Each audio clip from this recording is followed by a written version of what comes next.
Hey guys and girls, welcome to another Sunday afternoon chat. You know, we've had a busy week this week, just like all of them. We got another really great week planned for next week. I hope everybody is having a great Sunday afternoon. It is rainy and it's getting cool. It's getting really, really cool. I walked out here and I couldn't believe how cool it was. Here at Sherry's house, I'm over on Lake Tenkiller, and we just had a great Sunday church as always over here. We're heading back to the ranch here just as soon as I get through with this. It's raining. We're actually forecast to get, can you believe it? Forecast to get 1 to 2 inches of rain this afternoon, 1 to 2 inches of rain tonight at the ranch. And so I got to get back down there and watch that. I got to see it happen. We've had just a shade over 4 inches the entire year.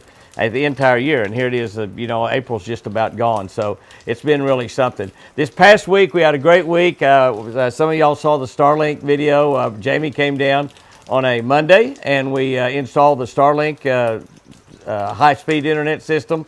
Very, very simple to install. We did a video of that. Of those of y'all interested in that, if you're out somewhere where there's no internet, you might want to take a look at it.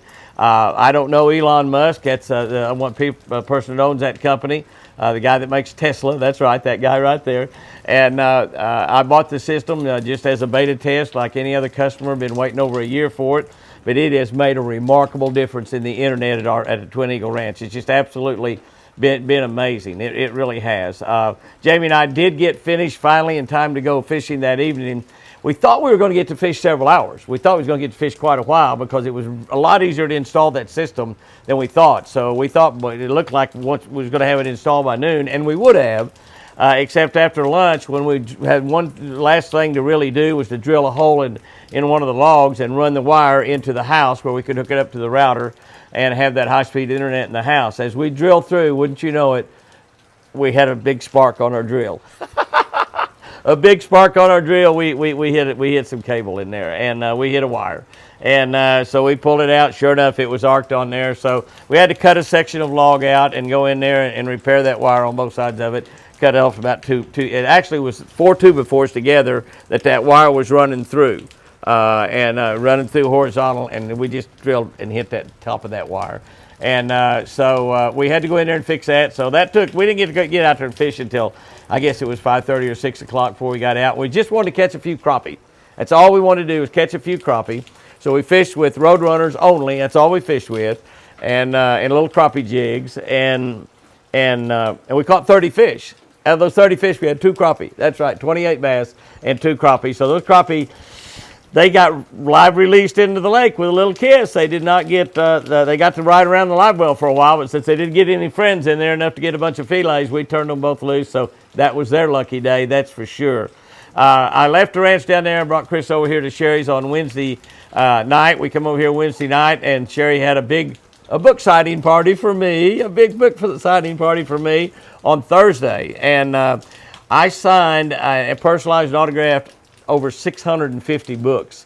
We finished at 15 minutes until 12 that night. I got in bed about 12:30, slept till about 2:30, and got up and flew over to Paintsville, Kentucky, to speak at a tournament dinner as a surprise. I didn't even know. Nobody knew I was coming except 1 or 2 individuals, and I've been talking about being there. So we had a few people that saw, man, I bet it's supposed to be a secret. He's here. And but let me tell you the deal on that. When I first looked at my reservations, I've got to where I don't really look at airplane reservations and hotels and rent cars and that anymore. Sherry is just so efficient. We own a travel agency, and Sherry's just so good at it. She just doesn't hardly ever make a mistake. So I know it's all going to be okay. But that night, about midnight, when I was getting ready to try to get me a couple hours sleep, I looked at the schedule, and I was flying into Charleston. That's right, flying into Charleston. And I was speaking that night, Friday night. I flew in early Friday morning. Well, I left early. I left here at 3 o'clock, caught a 6 o'clock airplane in Tulsa, 6:16 or something, I think. And I was flying into Charleston, and I was then driving to a hotel in Stony Point, Ohio, which is where I was going to stay. I just checked in the hotel there and drove on down to Paintsville, Kentucky, to speak that night, and then came back to stay in the hotel, and then was going to speak at a church, Westmoreland Baptist Church in Huntington, West Virginia, and then fly out of Lexington, Kentucky last night and come back to Oklahoma. So that was really something. That was really an amazing deal. The book signing party went great. We got just about everybody's book signed and autographed that wants it. I'm doing a couple hundred more of them before I go to the ranch here this afternoon. We got them all lined out, ready to do just as soon as I finish with this Sunday afternoon chat right here. So I'll get right on that. So if you have the Catch of the Day book ordered, if you didn't already get them in this week, and we got a lot of them out this week, you'll get that book within the next few days for sure. And so those of you that are needing to order new books, you can certainly go ahead and do that. We should be able to get those out in just a pretty doggone quickly. And if you want those books autographed, if you want them just signed, just say a generic autograph. If you want them personalized to somebody, you need to put in there who you want them personalized to, whether it's yourself or somebody else or whatever, and we'll be happy to get those out. We've got some Blaze Series rods in inventory. We've got Redman spinnerbaits in inventory, and we've got all the books in inventory. So we got quite a bit in there right now. So you go to jimmyhouston.com, you can get in there and pretty much order about anything we've got right now, and we can get it shipped to you. We're just like everybody else. It's kind of hard getting everything together and having stuff to ship. It's just very, very difficult. I think we may even still have a few of the sunglasses, Jimmy Houston sunglasses that we have on sale. I think we had them on sale for $19.99. You buy 2 pair or more and they're $15 a piece. So those are $30 sunglasses. So that's a really, really good buy we've got right there. We had a great event there. Let me tell you, in Paintsville, Kentucky, that tournament is put on by, it's called Casting for Kids, and it is a tournament to raise money for the Shriners hospitals. And let me tell you, those guys are so fantastic down there, and they're just such good people, and they're just such great Americans, really. I mean, how can you say it any other way other than they're just simply great Americans? And I think this is 8 or 9 years, maybe 9 years they've been holding this tournament. And it was a surprise that I was coming. There was a few that had seen it on social media that I was going to be there, and they kind of kept it a secret from the rest of them. But when I walked in there, that high school gymnasium, the tournament director just about dropped over. He was totally speechless, when I showed up there. But it was a great evening. I visited with lots and lots of people, met the mayor, met the sheriff, just had a great time. And but let me tell you about that tournament. Shriners Hospital, of course, help kids and all over the country, and they've been doing it for years. But this tournament, they allow 160 boats. It fills up in like 3 days. Once they announce the date of it, it fills up in 3 days. And they will personally deliver a check for $100,000 plus to Shriners Hospital. $100,000 from that fishing tournament. So that just shows you how God used fishing in so many different ways to do the things that he needs done here on this earth. And it's just amazing. And I met so many great fishermen down there, a lot of them fishing with their wives, which I think is fantastic. Obviously, y'all know I've been fishing with my wife ever since I was a teenager. So it's just a super situation from that standpoint. And but we had a great time down there. I went back to Paintsville, Ohio, that spent the night, and then went to Westmoreland Baptist Church the next morning. Brady there, the pastor, he's just absolutely, he's something else. He's also works in a funeral home as an embalmer. He's got a little side hustle going right there. And I asked him how long he'd been an embalmer, and he said, well, really, he said, I started working in the graveyards when I was a teenager, 15 years old, digging graves. And I got to tell you that back when he started that, they wasn't using backhoes to dig those graves. They was digging those graves with a shovel. If I'd have been that job right there, I'd have been burying a lot of people 3 or 4 foot deep. They never would have got down to 6. But anyway, and he's basically worked in funeral homes all his life, and it's just kind of. But he's a funny guy. I heard every funeral home joke in the world. But again, I met just wonderful, wonderful, wonderful people there from West Virginia. And Don Lanham come over and visited with me, a friend that I met at the Bassmaster Classic that Ott DeVoe won in Knoxville. And several people that I'd talked to and visited around and on our social media came by and was there at that event. It's a tremendous event at that church on Saturday morning, and we left there at 2 or 3 o'clock that afternoon, drove back down to Lexington, Kentucky. That's right, flight into Charleston, out of Lexington, all those places in between. And that was a trip. Yeah, I got there in plenty of time. Had a perfect flight, got upgraded, on American Airlines. American and Delta, I've got a gold status on both of them. I got several million miles on on Delta, so I got a permanent gold. Doesn't really matter how much I fly. I got a permanent gold the rest of my life there, gold status. So I get upgraded occasionally, but it's on American. Got upgraded from Lexington all the way to Dallas, and which is a long flight. So that's the one you want to get upgraded. But when we got ready to leave Dallas, we get on the plane on time. I'm going to get into Tulsa about 10 o'clock. About 10 o'clock, should be home by midnight. Not a problem at all, not a problem. Get plenty of time to get a good night's sleep, get up and go to church Sunday morning. And then the storms hit in Oklahoma. And we got on the airplane, but they wouldn't let us go. And they had a 30-minute delay, which turned into another 30 minutes, another 30 minutes. You know how that is. To make that long story short, I get in bed here at Sherry's at 4 o'clock this morning. That's right, 4 o'clock this morning. And anyway, I got home a little bit earlier than that, but Chris woke up, so I visited with her about 30, 40 minutes before I went to bed. But then got up and went to church this morning. So I haven't had much sleep lately, so I'm going to maybe take a nap on the way home this afternoon when I drive Chris back down to the ranch. Put that dude on cruise control. Let it go. It knows its way home. It knows its way home. So we've had a great week from that standpoint. Our appearances were great. We just had a lot of fun. I don't really have any personal appearances this coming week until Friday. I will be in First Baptist Church in Linesville, Pennsylvania, for a big event Friday night. And I think that's a pretty nice event that they've got scheduled there. It starts at 4 o'clock, so they have a lot going on in addition to me being there. I'll be speaking that night, but if you're anywhere around within a couple hundred miles of Linesville, Pennsylvania, you need to come over there Friday night, First Baptist Church. God will bless you for showing up. He'll bless you for showing up. And I don't know how big of an event they can handle, how many people they can handle, or what they consider sold out, or they may not consider sold out. They may just pack all the people in they can. But it ought to be a great event, a fun event. I've been visiting with them up there and really looking forward to that. Be getting in there, and the event, like I said, starts at 4 o'clock, and I'll be there until the cows go home. That's just what happens when I go to those. I stay all time in there. So anyway, it's going to be a good week. I hope to get to fish some. The thing I'm looking forward to more than anything else is that rain. We need rain in our lakes down there. We need rain on our fields, rain on our food plots. We just need rain. You can look and see how beautiful it is over here around Lake Tenkiller. Most of the trees are getting out pretty full. And this is further north than Twin Eagle Ranch, but they've got a lot more moisture than we have. Our ranch is getting beautiful too. Might take you on a ride around. I might take you for a ride around there and let you see how green, beautiful everything is getting. We'll see what happens down there, but I'm hoping to get to fish a little bit this week.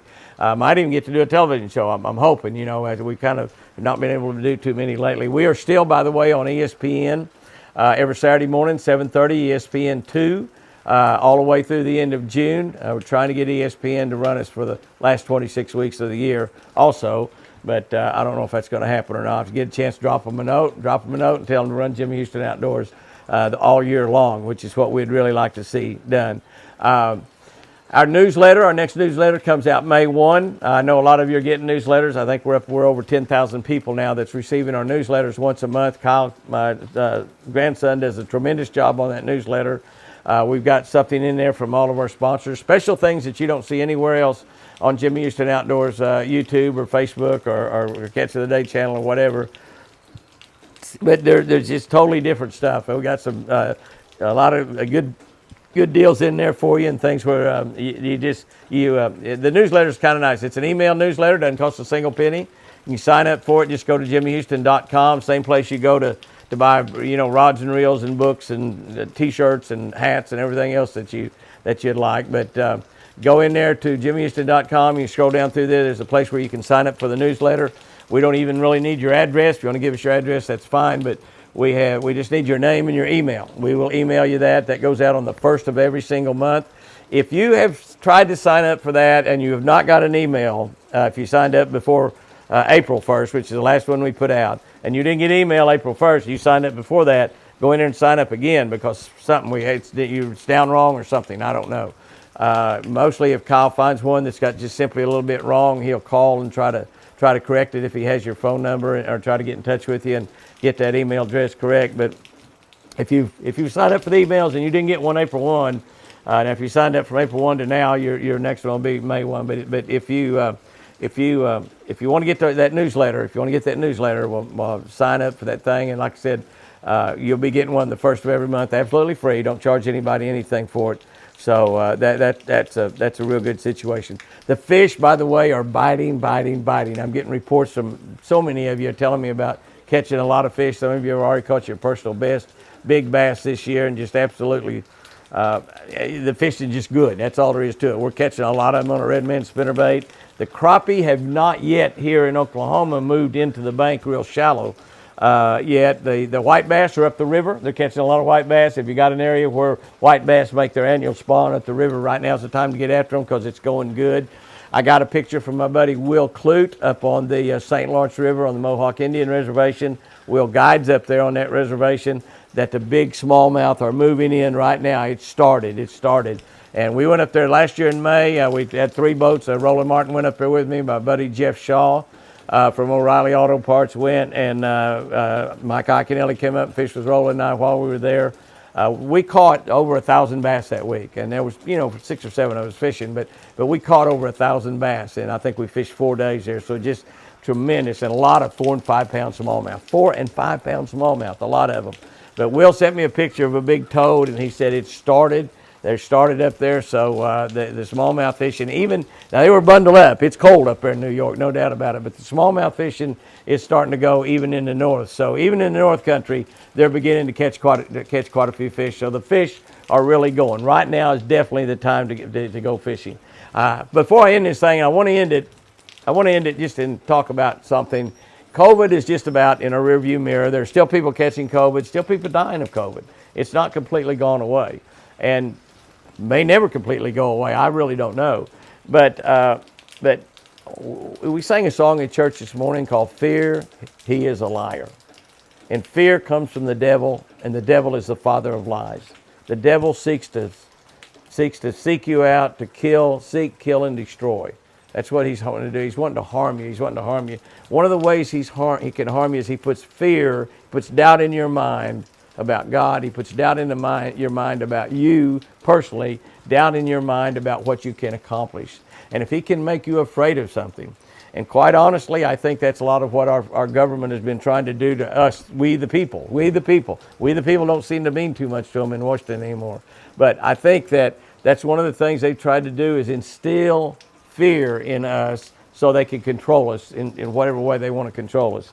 But can I tell you, if you're a born-again believer, if you're a child of God, if you've made Jesus Christ your Lord and Savior, you have nothing to fear. Nothing to fear. Whatever problems you might be going through, whatever situations, whatever sicknesses or illnesses or family problems or job problems or whatever, you have nothing to fear. You have nothing to fear. Even death itself.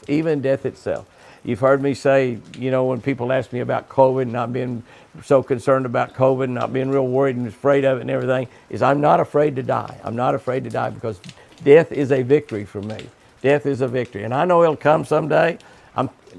Like I said, I've told you before, God told me I was going to live to be 95. So I'm not worried about it happening in the next day or two. But if it did, it'd still be a victory. Because even in death, we have victory and we win. We win. So whatever you're going through, it's a season that will pass. Whatever situation you're in, it's going to pass. And you really truly have nothing to fear about. I know some of you say, Jimmy, that sounds easy, but it's almost impossible for me to do. I'm worried about this. I'm concerned about the bills. I'm concerned about the high price of gas. I'm on Social Security, and all of a sudden now I'm paying $1.50 more a gallon for gas. I remember back when my buddy Adam down there in Dallas, when he congratulated Joe Biden on winning the presidency and wished him the best luck in the world, and he said, but I want to keep in mind, and he listed several things. He said gas in Dallas, Texas is $2 a gallon. So, and I know that those of you, we're buying $2 of gas in Dallas, Texas, and you're on a Social Security, you're concerned, you're afraid that your money's going to run out before the end of the month. And all of that is valid. But, turn those situations around in your mind and in your thinking. Instead of having doubt and saying, well, what if I run out of money before the end of the month? Look at it. What if I don't run out of money before the end of the month? What if I get to the end of the month, I got money left over? And what if I don't get over this illness? Well, what if I do? Just turn everything around and spin a little positive light on it. And if you just do that in your mind, you'll have a happier day. You'll have a better day. and things do turn around. Things do pass. I can think of some of the most dire straits I've been in my life, and don't even worry about them now. They're past and gone. Some of them I lost a ton of money in them. Some of them I had the end result wasn't great, but we got through it and we got into better times and better times and better times. And so God has got control of your life. He's working things out behind the scenes, working things out daily for your benefit, because that's what he said he would do. That's what he promised he would do. So if you're afraid of something and something's bothering you, something you have doubt about, keeping you kind of in a bad mood, turn it around and turn it around to a positive. What if it does work out? Because can I tell you, God is working to make it work out for your good, for your good. Guys and girls, go out there and have you a great one today. And remember, I sure do love you.